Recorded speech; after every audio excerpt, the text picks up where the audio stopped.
If data is the fuel, which engine should you use? Supervised, unsupervised, semi-supervised, or reinforcement learning? In 5 minutes, you'll know exactly when to use which and why.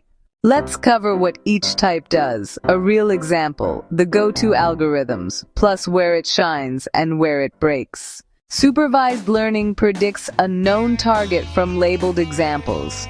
Think, given this email, is it spam? Or, given features, what's the price?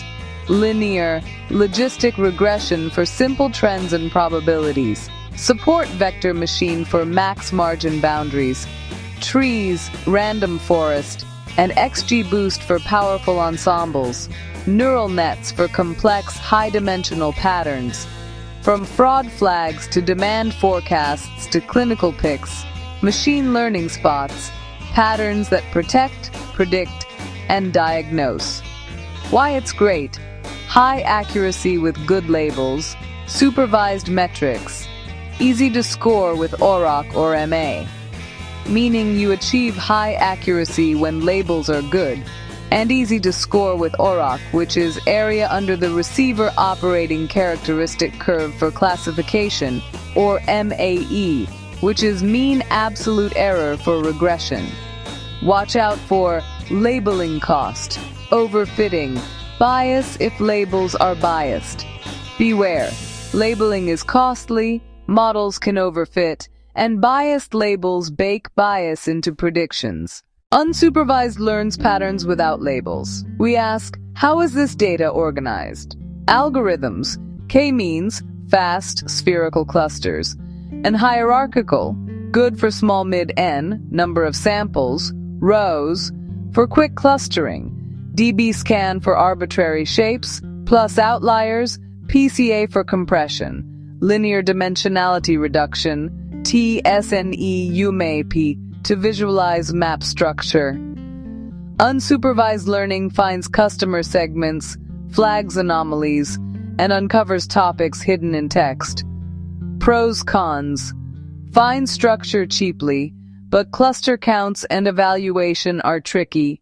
When labels are scarce, semi-supervised mixes a few labeled samples with many unlabeled ones. The model teaches itself with careful pseudo-labels. Pseudo-label what you're unsure of, sharpen it by demanding consistent predictions under perturbations, fix match. Then spread that confidence across neighbors with label propagation. From medical scans to legal documents to quirky industrial sensors, AI extracts patterns, flags anomalies, and delivers audit-ready decisions from domain-heavy data. Caveat: bad pseudo-labels can amplify errors. Use confidence thresholds. Reinforcement learning learns by doing. An agent takes actions, gets rewards, and optimizes long-term return. From table-based Q learning to deep Q networks, and from policy gradient PPO, proximal policy optimization, to actor-critic hybrids, these are reinforcement learning's core workhorses. From games and robots to pricing, ad bids and scheduling, use contextual bandits for immediate picks and full reinforcement learning for pacing and budgets. Reinforcement learning tunes decisions by trial and reward to maximize long-term value. Trade-offs: powerful but data-hungry. Reward design is an art. Simulation to real can bite. Have labels. Go supervised, no labels. Unsupervised, just a few. Semi-supervised, decisions over time. Reinforcement learning. Which approach clusters website visitors into groups? You guessed it. Unsupervised learning. Want to optimize a robot to stack boxes? That's where reinforcement learning comes in.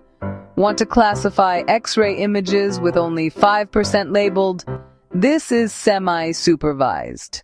Right engine, right job. Pick the right model for the job. That's machine learning mastery. Like and subscribe for more interesting topics on artificial intelligence.